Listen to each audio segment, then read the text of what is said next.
Les aventures de Moustache Maloré, tome 1, l'esprit de famille. Une histoire originale, écrite et mise en voix par Mademoiselle M. Parfois, on a de petites tensions, sans même s'en rendre compte.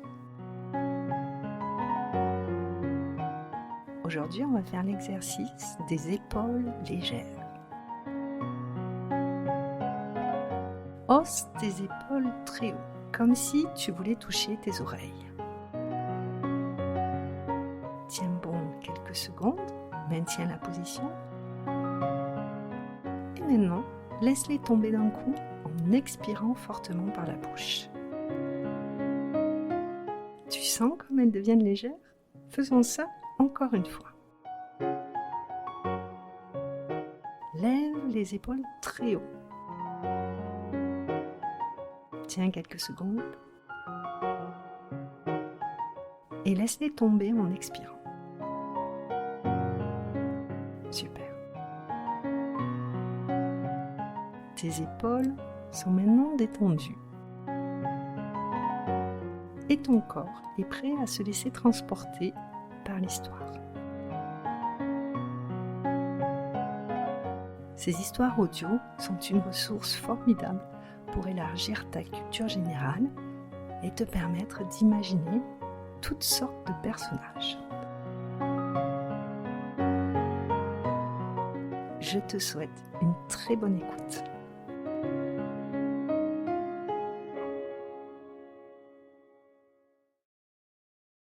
Chapitre 16. Le bannissement.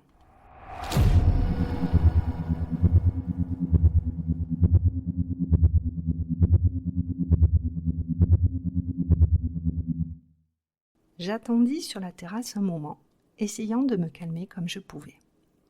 Dès le premier soir, l'arrivée d'Henriette s'était soldée par un désastre. J'avais essayé de rester discret, mais l'attitude de Rouski m'avait mis hors de moi.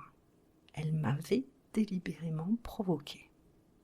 Je faisais les 100 pas, arpentant les lames de bois. 1000 questions me taraudaient. Mais l'une d'entre elles me chagrinait plus que les autres. Qu'allait-il advenir de moi? J'étais de plus en plus inquiet à mesure que j'y pensais. Comment les Maloré réagiraient-ils après un éclat pareil? Cette altercation avait été aussi soudaine que spectaculaire. Depuis mon adoption, ils ne m'avaient jamais vu réagir aussi violemment. Pensif, mon regard se posa sur le vieux tipi qui se dressait là, esselé, au fin fond du jardin. Les enfants n'y jouaient plus. Ils l'avaient délaissé à la fin de l'été et, comme moi, il était dans un piteux état.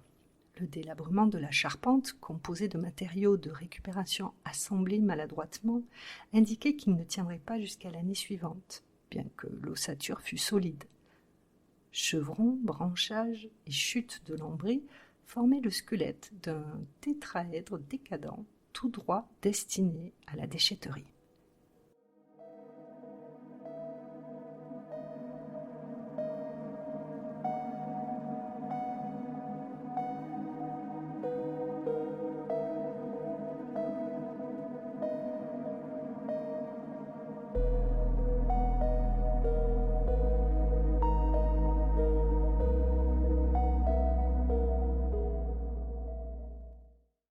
Je tendis le cou. L'intérieur était à l'abandon. La petite cuisine aménagée sur une caisse de bois faisait triste mine. 2 galettes en mousse tachée de terre la séparaient d'un salon de fortune. Perdu dans mes pensées, je réfléchissais. Allais-je devoir m'y installer pour la nuit? Retourner dans la maison semblait impossible. Tous devaient encore avoir les nerfs à vif. Je regardais l'abri, songeur, quand des bruits sourds retentirent derrière moi. Je m'approchai de la vitre de la maison et jetai un rapide coup d'œil à l'intérieur. C'était Henriette. Elle redescendait, seule. « Alors, mamie ?» demanda Caroline d'une voix inhabituellement confuse. « Comment va Rouski? Moustache ne l'a pas trop amouché ?»« Moustache, tu veux dire que ce tigre enragé est à vous ?» s'exclama-t-elle, incrédule. Oui, confirma Annie. J'avais oublié de t'en parler. Les enfants insistaient pour adopter un chat. Nous avons recueilli Moustache il y a un peu plus de 6 mois. C'est votre chat? Répéta-t-elle, hébétée. Allons bon, voilà autre chose. Un silence gêné emplit la pièce. Annie semblait particulièrement mal à l'aise. Elle n'osait pas croiser le regard de sa mère. Alors, comment se porte Rouski? La relança timidement Franck. Derrière mon hublot, j'étais suspendue à ses lèvres. J'espérais l'avoir complètement déglinguée, cette fêlée, voire clouée au lit, à jamais. D'un ton sec, elle lui confia l'avoir examiné sous toutes les coutures pour s'assurer qu'une visite aux urgences vétérinaires n'était pas indiquée. Elle a de légères griffures sur le dos, mais rien de grave. Oh, zut, zut. Mais elle est sévèrement traumatisée. Cette annonce, loin de me satisfaire pleinement, m'arracha tout de même un sourire de contentement. Quelle terrible scène de violence, j'ai encore peine à y croire. Ma pauvre petite rousquille, c'est horrible. Je levai le museau, mauvais. Dites donc, mamie, laissez-moi vous rappeler ce léger détail. Je suis chez moi. Je n'allais tout de même pas laisser ce balai-brosse me provoquer sans réagir. Comme si mes pensées l'avaient piqué, je la vis se raidir subitement.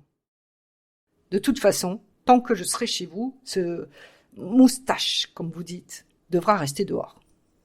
À ces mots, le visage des enfants se décomposa.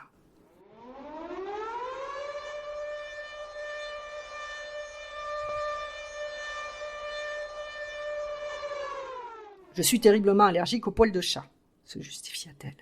Et comme vous avez omis de m'en informer, je n'ai pas pris d'antihistaminique avec moi. Avant d'achever, mon ton levé. Bon, c'est à vous de décider. C'est lui ou nous. Je ne voyais plus aucune raison valable d'hésiter. L'occasion était beaucoup trop belle de s'en débarrasser. Franck monta la voix. Il leva une main autoritaire, comme l'aurait fait un gendarme en charge de la circulation. Nous allons trouver une solution. Mais il est à la porte, Franck. Un point, c'est tout. L'instant d'après, je vis son visage s'éclairer. Il venait d'avoir une idée. Avant même de l'entendre parler, je sentis mes poils se hérisser. « Je sais, fit-il. Nous n'aurons qu'à installer Moustache au garage le temps de votre séjour. »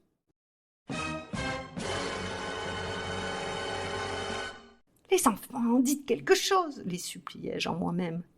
L'adolescent, scandalisé, ne mit pas longtemps à réagir. « Papa, tu te rends compte de ce que tu dis? Je dors avec Moustache depuis le jour où on l'a adopté. C'est mon ami. Et je te rappelle qu'il vit ici, lui, dit-il en explosant brutalement de colère.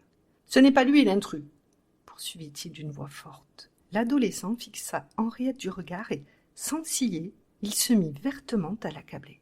J'en ai assez qu'on bouscule toutes nos habitudes pour une vieille grincheuse qui sourit chaque fois qu'une dent lui tombe.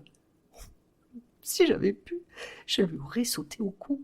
Sa réaction me comblait de joie. Enfin un qui me soutenait. Samuel était rarement en proie à de tels accès de colère. Il ne s'énervait pour ainsi dire jamais. Mais la justice était telle qu'elle l'avait fait sortir de ses gonds. Son opposition me faisait chaud au cœur. Elle témoignait de l'attachement qu'il avait pour moi et, à mon sens, a été parfaitement à la mesure de l'outrage que je venais de subir. La décision de Franck ne passerait pas. Hors de question de virer Moustache à cause de ce caniche complètement allumé. Il marqua une pause avant de repartir à l'assaut. Après, fit-il avec un sourire mauvais, faut pas s'étonner. À force de côtoyer Henriette, ce chien finit par devenir aussi détestable que sa maîtresse. À son visage blême, je vis qu'Henriette était sonnée. Samuel venait de lui décocher un uppercut de toute beauté.